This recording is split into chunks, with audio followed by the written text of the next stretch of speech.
Hey, what is up, YouTube? What is up, Christiantology fam? We got should there be a separation of government and church? Let's get to it. Let's see what they talking about. About individualism, like, do you prefer sociocentric countries? Do you not love America and the What do you mean emphasis- sociocentric? like countries where, like, you're like, oh, part of the problem with feminism is so focused on the self? Well, I think that is one of the cornerstones of like Western civilization, is instead of being it's a very liberal view of Western civilization. yeah, which I think is what makes Western civilization so wonderful. Like, we are one of the only I think we are like the only one founded on individualistic rights, like principles that we I don't think we really are founded that way. I think that's what people say we were founded on now. But you hear a phrase like liberal democracy. That's the popular way to describe our country now. That phrase appears basically nowhere in the English language until the 30s. Then it jumps a little bit in the 40s. It really doesn't take off in English literature until the 80s. America, the Founding Fathers didn't think of us as a liberal democracy. They were influenced by some Enlightenment thinkers, John Locke and Montesquieu say, but they were also influenced by the classical tradition. And the classical tradition is one of the common good, not in the communist sense of that. But again, they thought the common good was best pursued by having individual rights instead of, like, that's one of the reasons we founded ourselves on a separation of church and state. You have the right. We were not founded on a separation of church and state. Yeah, I mean, we can get into that. I think.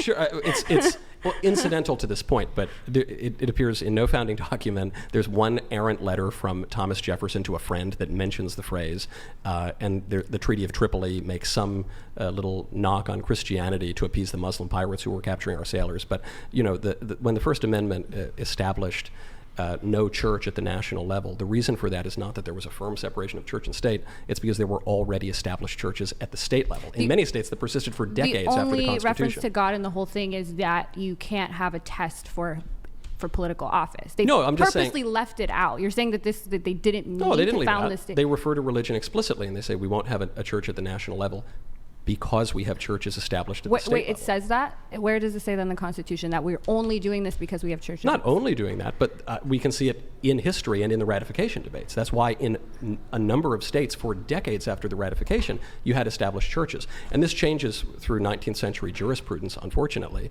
but that has nothing to do, obviously, with the founding of the country. Furthermore, you have in the national anthem, which also comes from the 19th century, the notion that this be our motto and God is our trust, which is from a forgotten verse of the Star-Spangled Banner. You also have it in our money. You also have it in the benedictions and the invocations of the Continental Congress and the Constitutional Convention. So you also have it in the speeches of George Washington. And so, John Adams says that the American government will be based on the Christian morality. John Jay, first Chief Justice of the United States, says the same thing. He goes even further. Yeah, and I'm sure there's a bunch of quotes I can pull out from the other side. You can. There aren't really. Franklin. Yeah, there aren't. There's one from Thomas Jefferson. God took the Bible and cut out every reference to the supernatural and kept the rest for wisdom. Thomas Jefferson did make a commentary on the Bible and his views were a little odd, I grant you. But I've already granted to you that in a private letter, Thomas Jefferson advocated for a separation of church and state. And our Constitution does, right? There's there's a separation of church and state. Where? You have the First Amendment.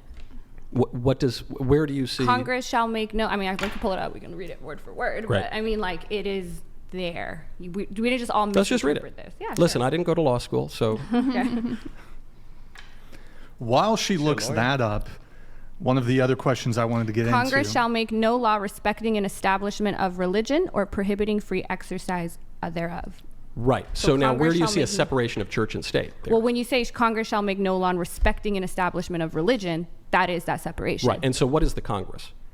The federal government, is that what you're saying? So you're saying it's the lawmaking body for the federal government, right? Yes, but if before the incorporation if doctrine, the state of California starts to be like, actually, in all our schools, we're going to start enforcing Christian ideology in our public schools, that would be unconstitutional under this First Amendment. In fact, that was the way that basically all schools operated in the country until the middle of the 20th century. Until the Supreme Court said that you can't have prayer in schools and you can't teach the Bible. Because of the First Amendment. Well, no. The middle step was the incorporation of the Bill of Rights to the okay, states, sure, but that's been incorporated unless you don't want that part. Right, but you're just saying the country was founded on the separation of church and state. I'm saying that wasn't even brought up as a matter of jurisprudence until many decades later. And then it wasn't enforced in schools until a century after that. Yeah, because no rights were, right? That's what the incorporation. No, I think I guess there I'm were just confused. rights. Do you believe the Bill of Rights is like a founding document or not? The Bill of Rights is Yes. a list of 10 amendments to the U.S. Yes. Constitution. Do you believe it is a founding document when it comes to like basically the United States as a whole? Yeah. Yeah. Okay. So then, to me, I don't understand why the conversation is continuing, because if you believe the Bill of Rights is integral to the founding of this nation, and the Bill of Rights, the First Amendment, states that no religion shall be. Yeah, you can. Yeah, I think Congress I think you're misunderstanding what that phrase meant to the people who wrote it and the people who lived under that government. It just seems to me, where would the misunderstanding be? The I whole think idea is you're that- misunderstanding that What did she do to her though? It's like, I don't know. It looks weird.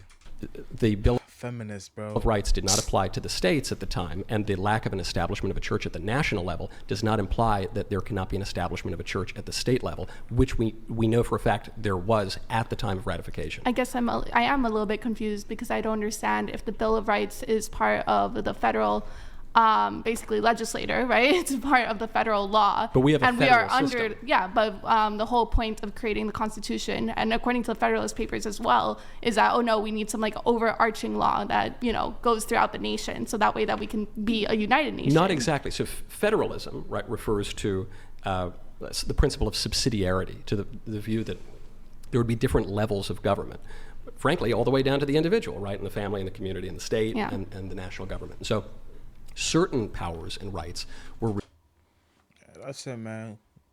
Hey, shout out to them. I learned a lot from this little debate, or whatever it's called. Thank y'all for watching. Peace.